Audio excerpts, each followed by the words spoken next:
I said we're going to look at the Constitution, the change that has been brought about by the 2010 Constitution, and the impediment to its functionality, like what has had its functionality. In studio, I have the Speaker, Kwale County, Seth Mwatela Kamanza. I said it right. Yes. Seth, good morning. Good morning. How are you? I'm good. How are you? I'm great too. Thank you for inviting me once more. And thank you for honoring our invite. What? I seldomly go to one station in a month, the same station in a month twice. We are lucky. So not lucky. It's fortunate enough that we are talking matters content, and that's why I had just to come and we have this discussion. That's very, very good to hear. Yes. Like you literally just gave us our flowers.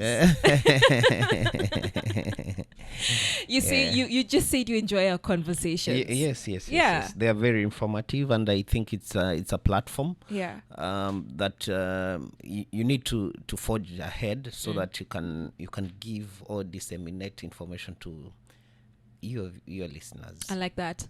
Yeah, I like that. That makes me happy. Puts a smile on my face.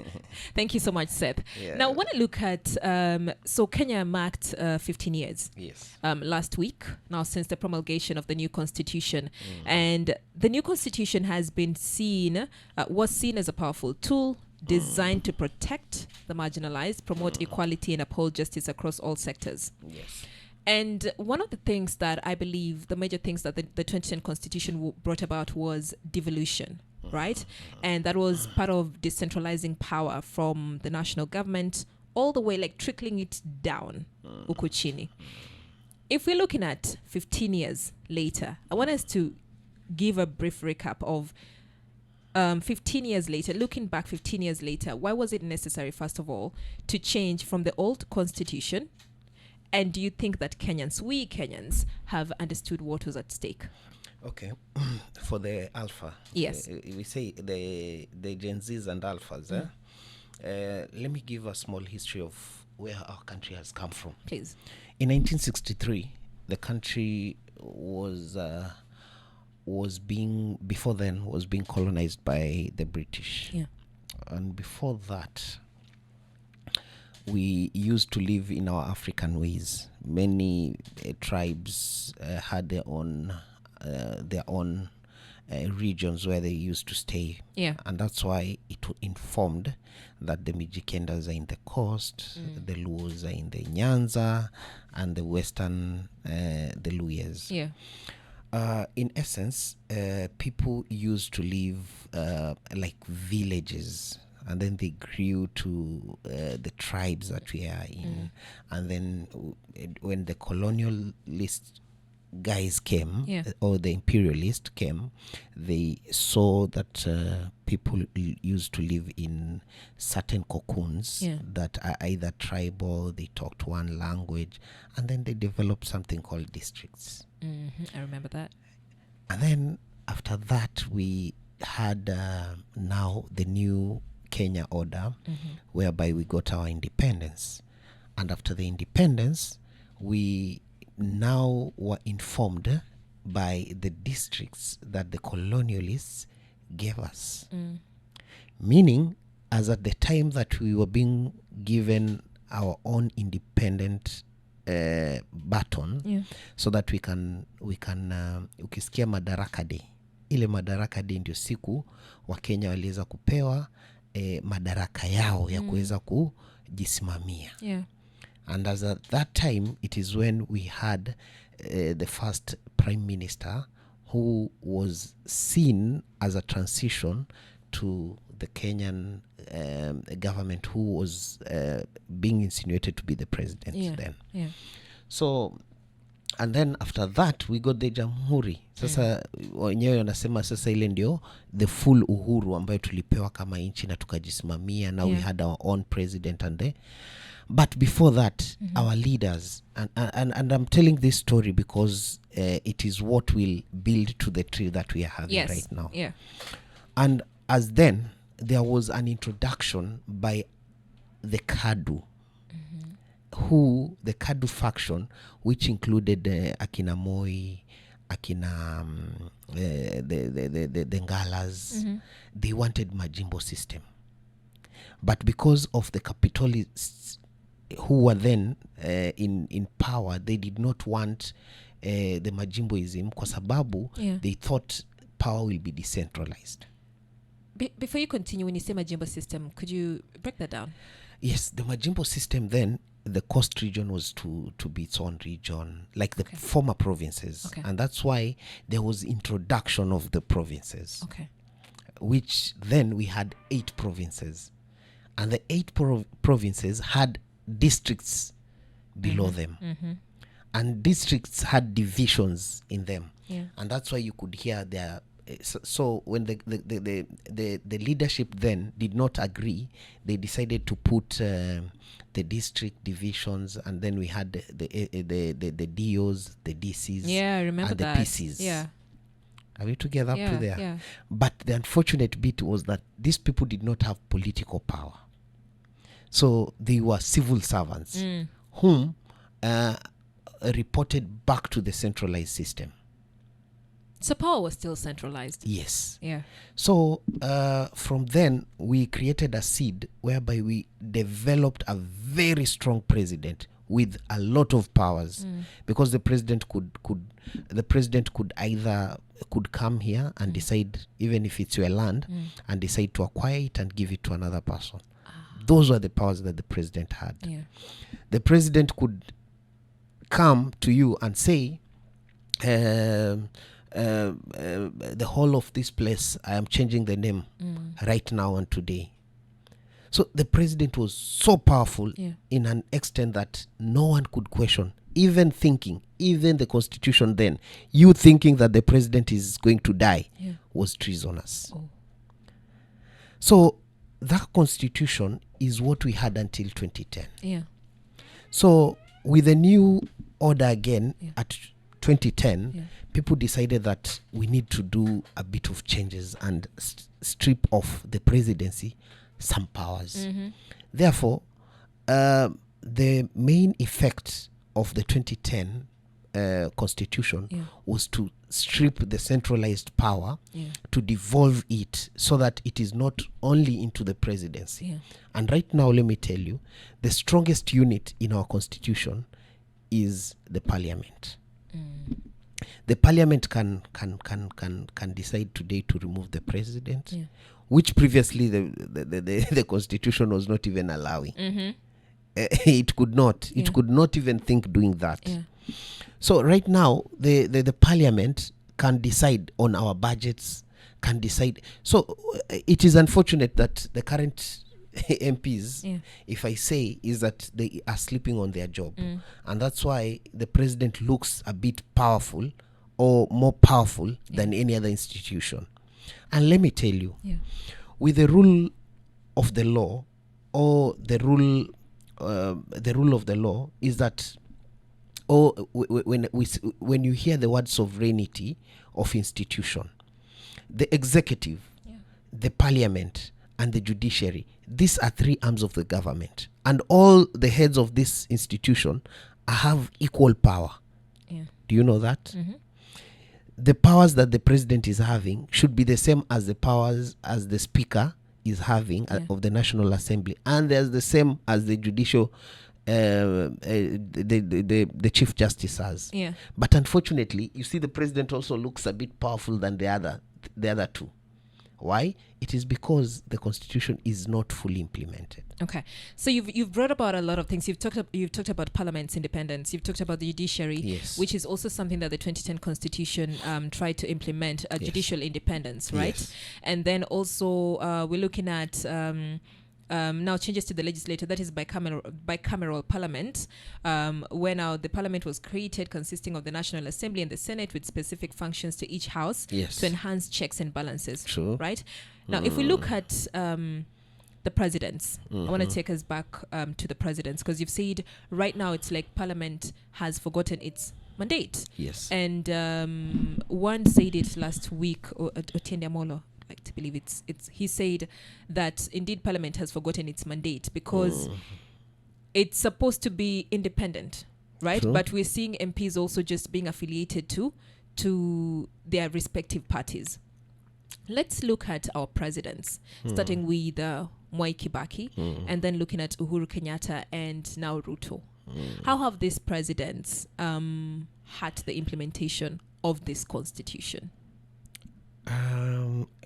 Number one, independence. Number two, I will explain independence of the other institution, because you could see the president is actually trying to either put a hand or leg into the judicial system, into the parliament, and you could even feel it was where I'm seated. It is wrong even for the president to point a finger on another institution. Yeah, because our president said that there's corruption among members of parliament. He has the institutions to work on that. Yeah. He's not supposed to point a finger, because it is like you're diluting that institution in such a way that at the public eye right now, after the president said that, how do you view the parliament? You view it like a very corrupt institution. Yes. Diluting. As a president, he's supposed to be seen as a uniting factor. He's supposed to uphold the integrity of institutions. Yeah. So when you come and instigate, or you point a finger at an institution, it means technically, as a president, you are watering down the public view or the public eye towards that institution. He has all the instruments. He has the DPP. He has the police. He has the EACC. Yeah. All those are under the executive. So instead of declaring action towards that, rather than pointing a finger towards that, you've asked a question that I still have to put across. The things that I think this presidency has also not done well, it is the institutionalization of devolved units. When you have good faith, it will be seen, and when you're not having good faith as a government, it will also be seen. You remember the last time I was here, I told Wakili, when we were having those conversations, that the county governments, up to now, we've not received some amount until I think it was on Friday, which has not even hit our accounts. The salaries for July, the salaries for August. How do you expect us as county governments to buy the drugs, to buy the fuel for maintenance of roads? It is impossible. And therefore, let me tell you, the current governors that are in offices are going to have a rough time when it comes to 2027. And I can assure you the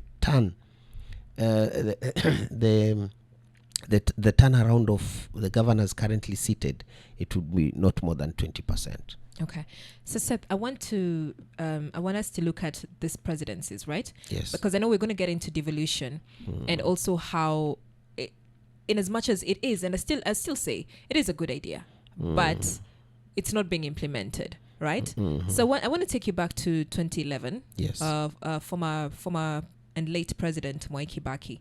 Remember when he nominated the new Chief Justice, Attorney General, and Director of Public Prosecution, and these appointments were guided by the transitional clause of the Constitution of the National Accord. They required the President to consult with the Prime Minister before presenting the names to the National Assembly. He did not consult the Prime Minister, right? And then he also went ahead and nominated. Kibaki would go on to make other suspicious moves, including appointment of 47 county commissioners to shadow the 47 governors, igniting fears and perpetuating the provincial administration, right? So then if we're looking at President Kenyatta, former President Uhuru Kenyatta, he emasculated Parliament, right? And with this, we saw that he weakened important constitutional safeguards for people representation and oversight. Parliament itself, illegally constituted, was transformed into a rubber stamp for the executive with already 2 willing speakers and members of Parliament. 2 willing speakers and members of Parliament, which is what we see currently. So our presidents, when we look at the presidency, Mwai Kibaki, we look at Uhuru Kenyatta, and then we also look at the current president, William Ruto. To what extent are they hurting this constitution, the 2010 constitution, the implementation of the 2010 constitution?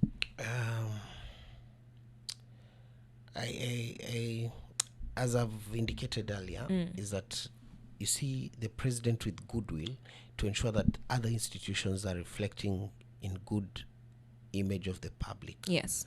It is upon the presidency, because as a president in our constitution, probably, sometimes you might talk about the constitution, and even the people that we are talking don't understand what the constitution is. Yeah. Let me explain what our constitution is.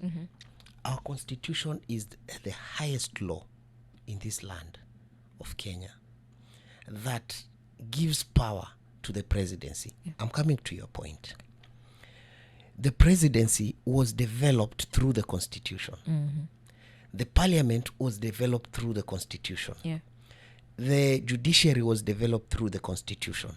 So you can imagine the constitution has given born to the presidency, has given born to parliament, and then you also take an oath that you will defend the constitution. But when you get to the office, you want to dilute it. As a common person, you should be worried. Because the rule of law is that any person who is given the position should play by the rules of what is given in the constitution.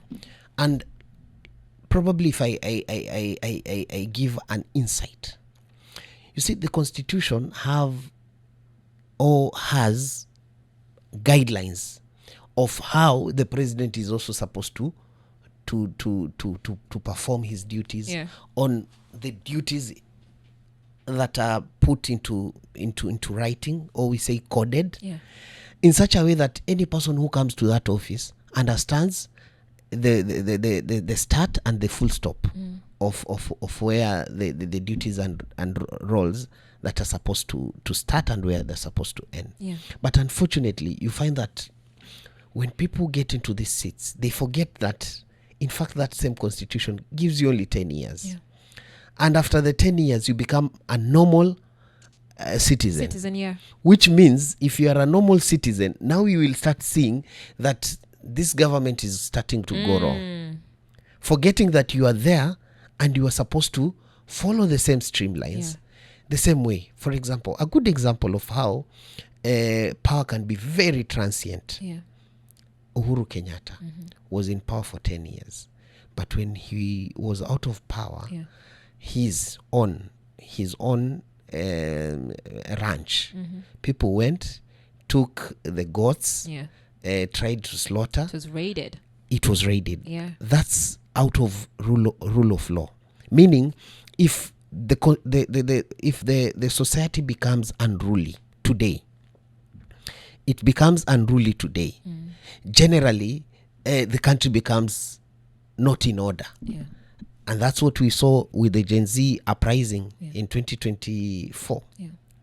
So, to your line of asking, is that as we are moving forward, it is upon the presidency to ensure that the institutions are respected in such a way that you are even afraid of what the repercussion can come out, or reports that can come out of those independent institutions.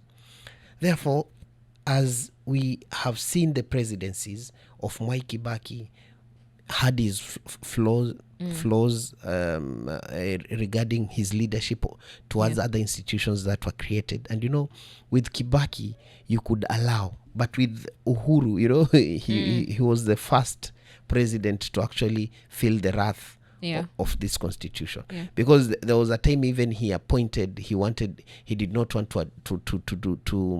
to confirm the judges, but people went to court, and later on it was confirmed. He did not want to swear them, and we saw what he did with the budget. Exactly. Exactly. So now, you see, even right now, what is happening with the president? They made a finance bill, they took it to parliament, they passed, but the people took other avenues to ensure that that bill is not implemented. Yeah. You see, the constitution, by the way, we have the best constitution. Yeah. If we implement even half of it fully, we are going to have a very good country that in a very few years, we are going to surpass many other countries. I like that. And if we're looking at, before we move into now, devolution, that was something that was brought about as well by the 2010 Constitution. Let's look at Parliament and the fact that it's supposed to be independent. But clearly, it's questionable. Its independence is questionable. Similarly to the judiciary, we say independence, but we see a lot of interference as well with the judiciary. How then can we go back to a space where Parliament can stand on its own without influence from either political parties? Is it able to stand on its own? No, there can be no Parliament without political parties. You know, the history of Parliament also, you need to follow. Yeah. Because it is, most parliaments are from the Commonwealth, whereby we had the House of Commons. House of Commons was that there's the House of Lords. The House of Lords was for the elites. Wale wenye walikuwa ni matajiri in UK who were the landlords, who had big companies and stuff. They were sitting at the House of Lords, and in the House of Lords, it used to be almost like you inherit from your father and like that, and then the House of Commons were like, sasa matajiri wamejipanga, sisi tutafanya aje pia tujipange, and that's how we got the House of Commons. So the same way as our Parliament, it was a replica of that. So it is a reflection of the law cadre people in the society that decided to have representation in Parliament. What would an independent Parliament look like for you? An independent Parliament is where they have their own you know, there is an English saying that who pays the piper calls the tune. Yep. So the same way, when you pay the institutions and you try and not to give them the correct fund to the institution, then you are the one who is going to call the tune. And that's why, and that's the point where our current government is, because it's the one that is sourcing or giving all the funds to all the institutions. We need to create a system whereby the independence of all the institutions that are independently instituted by the Constitution can and will have to have their own budgets without any interference with the executive. All right. That means the autonomy of finances to the judiciary, to the Parliament, and it is the only thing that I think will ensure that, come on, Parliament in Parliament, let's fund the Parliament to have its own resources, to avoid the corruption that the president is saying, and also people to have integrity, because we have a whole chapter of integrity, leadership and integrity, which if we follow, I can assure you many people in that Parliament would go home. Okay. We are, I'm speaking to Speaker Kwale County, Seth Mwatela Kamanza, and we're looking at the 2010 Constitution, the change that it has brought about. There's also a suggestion by ODM leader Raila Odinga that we need to reduce the number of counties. When we get back, we're going to look at devolution. Has it been fully implemented? And is there a need to reduce the number of counties that we have, 47 counties, to a specific number? Do you feel like Kenyans feel closer to power and decision making today compared to 15 years ago? It is dependent. You know the unfortunate bit is that you find that our country has really had deep roots with tribalism, capitalism, and political interferences. These three things, if we can remove out of our public system, we would be having a very good country. And why am I saying this? Is that, you see, like, for example, like the presidency.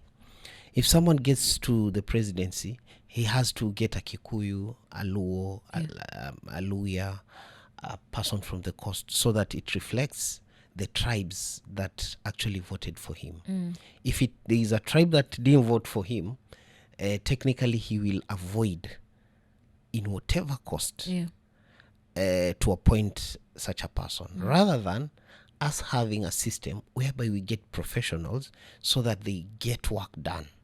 And actually, our constitution did not want the political system for the CSs or the PSs and stuff. It actually envisaged a system whereby we're going to get professionals who are going to actually work and ensure that they perform better. But you see, we, with the presidency, as we earlier on had talked, decided to be a bit unconscious and go back to the previous system by getting political people from different seats so that they can put them there. And then after that, now we are going back to the chiefdom.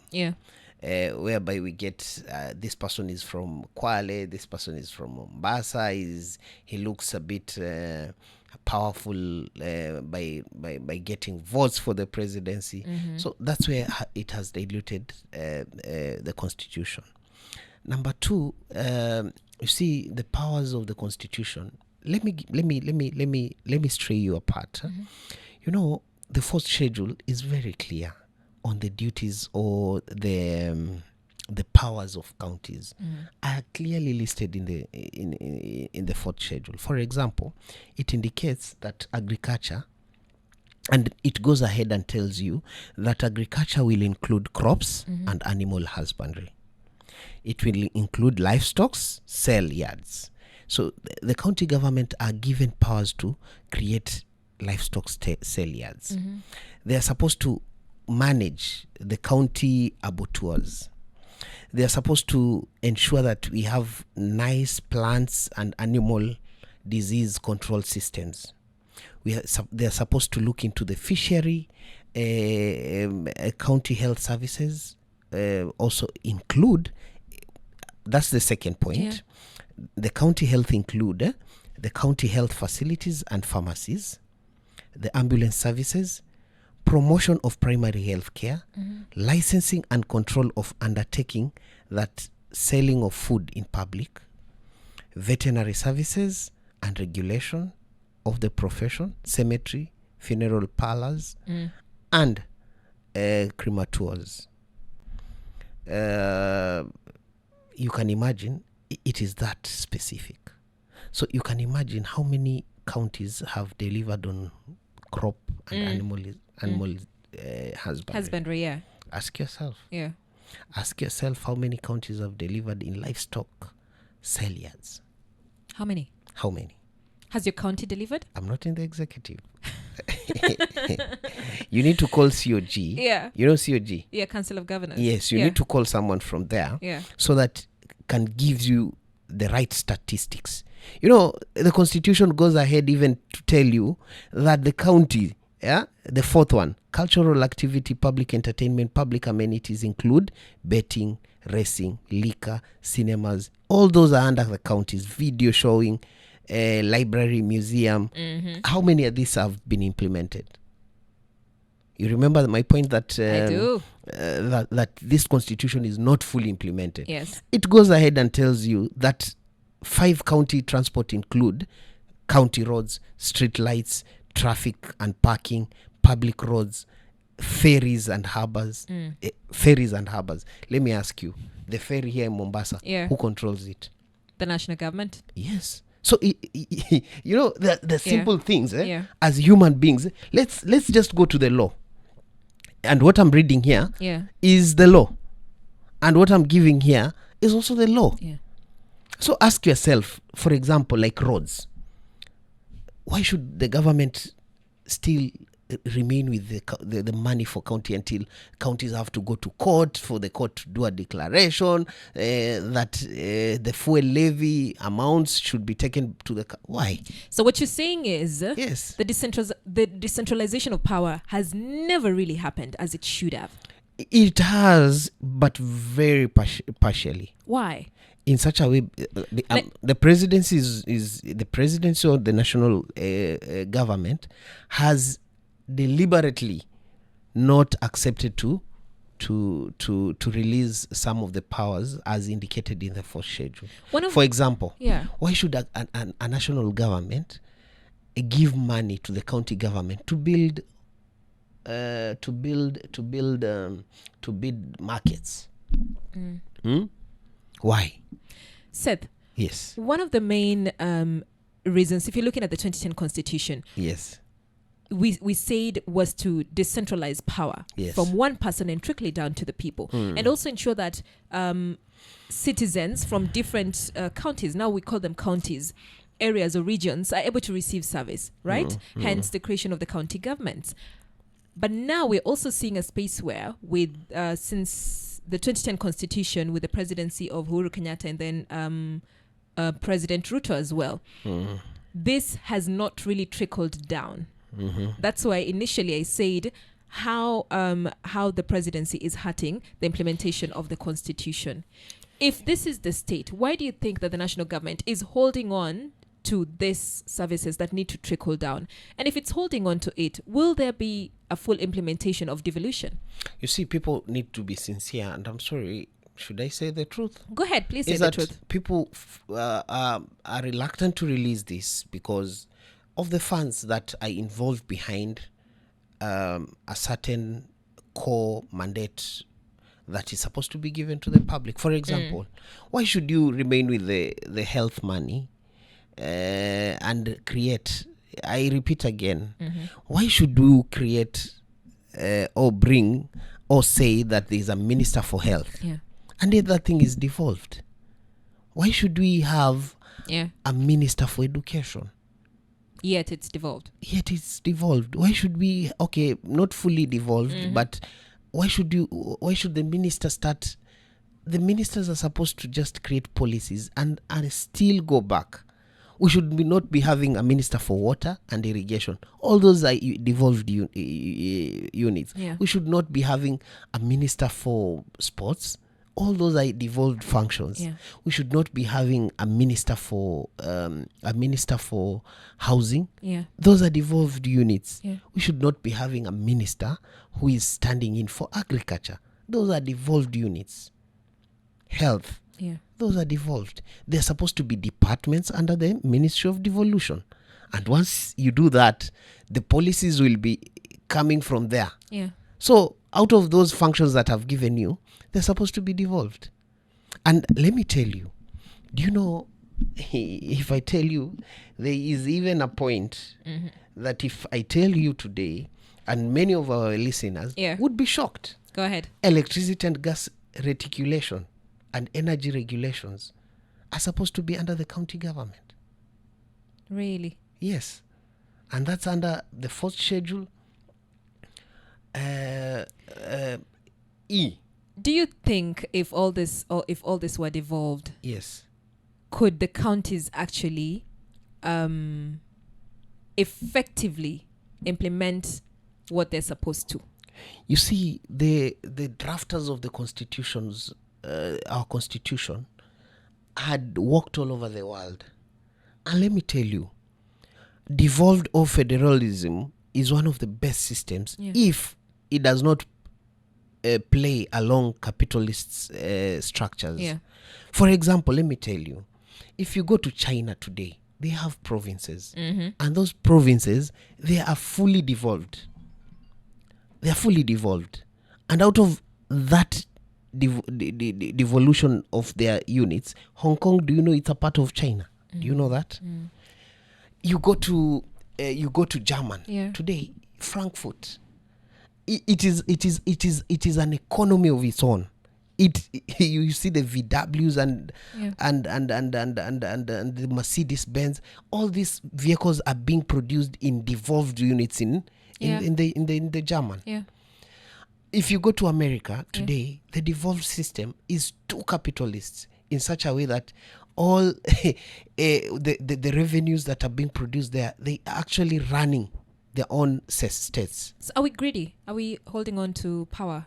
No, I think that many people have not understood why or where we are headed with the devolved system. You know, if today Kwale the districts, the former districts had their own. You remember in our exams, you used to be, there was some drawing, and then you're asked, what is the socioeconomic activity of this region? Yes. So the districts used to have their own socio-economic activities, which for me are supposed to be enhanced so that they can actually revenue resource their own self. Yeah. For example, Kwale, I know we are good at tourism. We have Shimba Hills, we have the Mwaluganje where the elephants were. We have we have the Wasini Wasini Wildlife Center, whereby you can do a boat ride and then you go see the dolphins. Such are the things that we need as counties to enhance first before. Right now the governors that are here are that tunangoja pesa ya serikali ikikuja tunatumia imeisha tunangoja tena. There is hakuna ile vision ya kuwa we need to create this to future systems whereby there are companies that we bring into our counties so that they create employments, they create revenue resources for the counties. So I'm sorry to say this, but most of the governors that we are having currently are that they are waiting for the treasury releases, pay salaries. After paying salaries, they do a bit of development. Out of that development, with whatever small coins, I say small coins because it is so pathetic in such a way that those small coins, again, someone dips the hand to pick one or two or shillings so that he can feel he's the god. And then after that, 5 years are done, someone becomes another helpless person. After a few years, that person is out of governorship, becomes again poor. And then we get another small god. Yes. You get another small god, and then that cycle continues. And I think that's right now it's a high time that the governors, that even us as voters, even I as a voter, I should get a governor who is vision focused than only looking into the systems that are actually not going to help the counties. You've talked about on-source revenue. I like that you brought that up because in as much as we say that most of the times when you ask why aren't things not moving, and then what we hear is the national government has not trickled funds down. Yes. But also each county has natural resources, right? And if you've given an example of Kwale County, why then are we seeing an instance where ni kama tumekad na mkono, our hands are open and we're waiting for money to trickle in? Why are we not seeing leaders look at their counties? And again, the reason for the formation of the county governments, look at your region, develop your own region. In simple terms, right? Look at your region, develop your region, make your people happy. But we are not seeing that. We're seeing people who are filling their pockets, and once they fill their pockets, there's a lot of excuse to make small changes. It is not excuses. It is an unfortunate situation.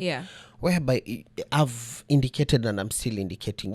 Let's not put a blind eye to a factor that actually there's no goodwill from the national government, whereby the counties are given. If the national government decides that every 15th of every month we pay you, we give you, you decide. You can imagine you're having employees at the end of the month, haujapata the caption. And let me tell you, the on-source revenue, it is not very few counties can sustain even their own. Why are we not seeing counties leveraging on-source revenue? That now is you see from the DevCon. That now is the conversation that we are moving forward. Okay. Yes. So we are moving forward with the conversation that counties must enhance their own on-source revenue. Okay. Yes. All right. So and if they cannot, let them live to the size.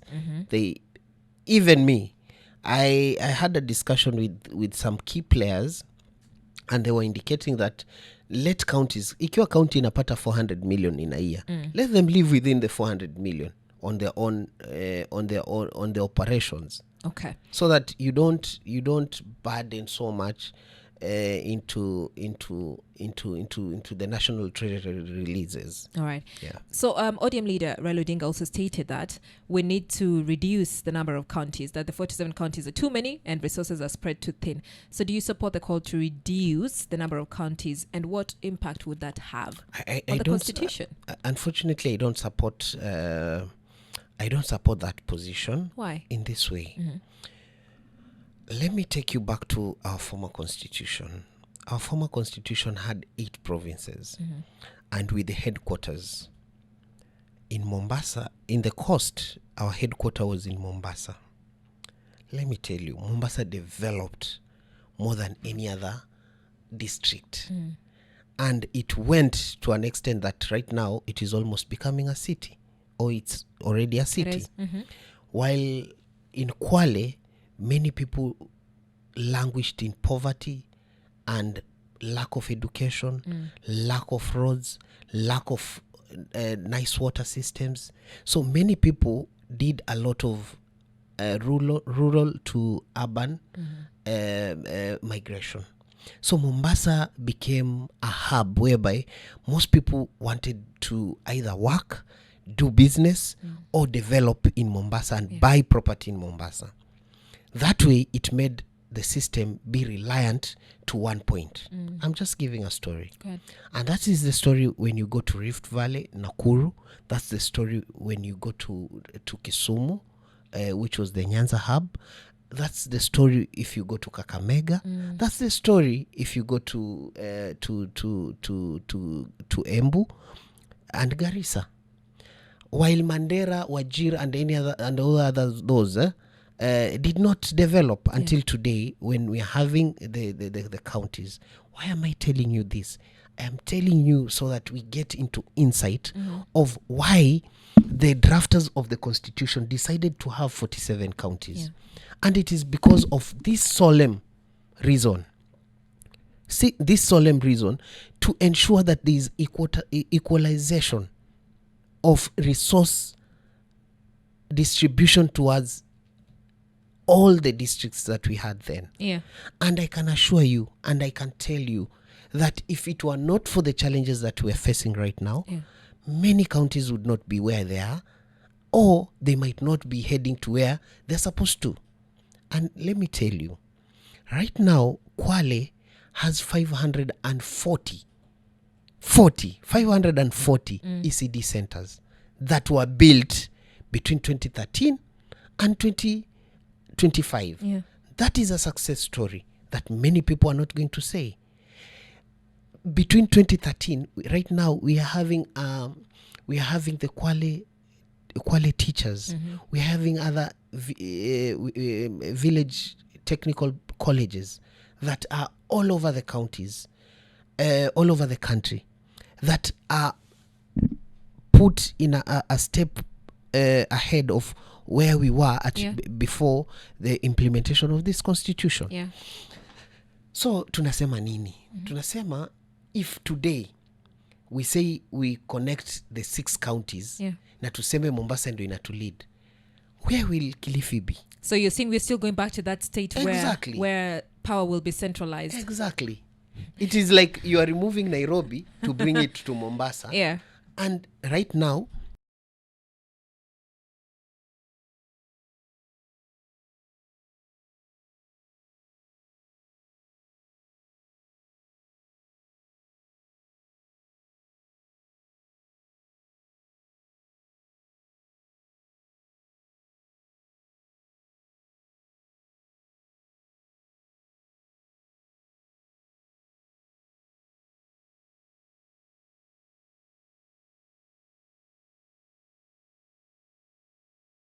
call to reduce the counties is because we're seeing a lot of graft issues within some county governments. Be honest, I know you. Let me ask you. Go ahead. If your kid is stealing sugar in your house, do you remove that sugar, or you find ways to devise so that that kid does not steal sugar? I will keep that sugar away from my kid.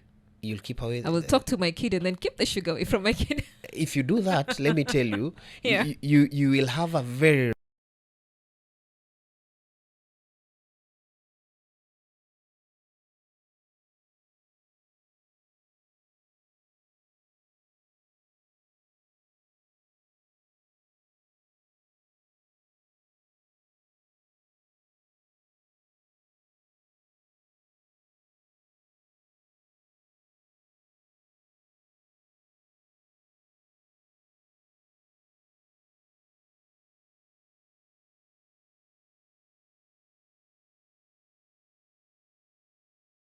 ya kusema gavana yote akipatikana ama mtu yoyote akipatikana ameiba pesa ya umma ya serikali auliwe ama akuwe na life imprisonment. Don't you think those systems are in place but we're just not respecting them? We've just talked about the constitution. Let me tell you, people are playing pinky ponky here. Go ahead. In this way. Yeah.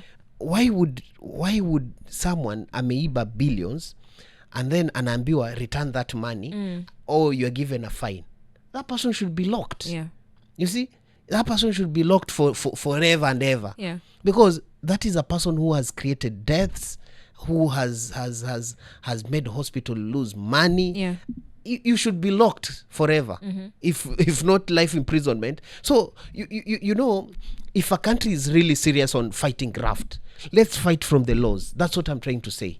Let's not take the sugar away from that kid, but create penalties that if I get you here stealing this sugar, viboko zenye utapata utashanga. I will take you back. I like that you've said that let's fight from the laws. Yes. Again, one of the things that the 2010 constitution gave us was judicial independence, which we are not really seeing. So in as much as we want to implement these laws, it's the same government that's also bending the laws. So who is going to hold these people that are involved in graft cases accountable?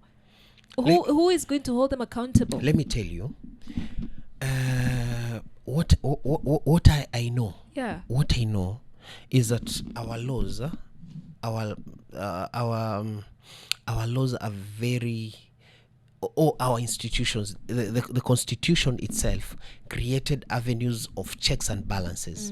For example, for the institutions, for example, like the institution by the executive, they have an ombudsman.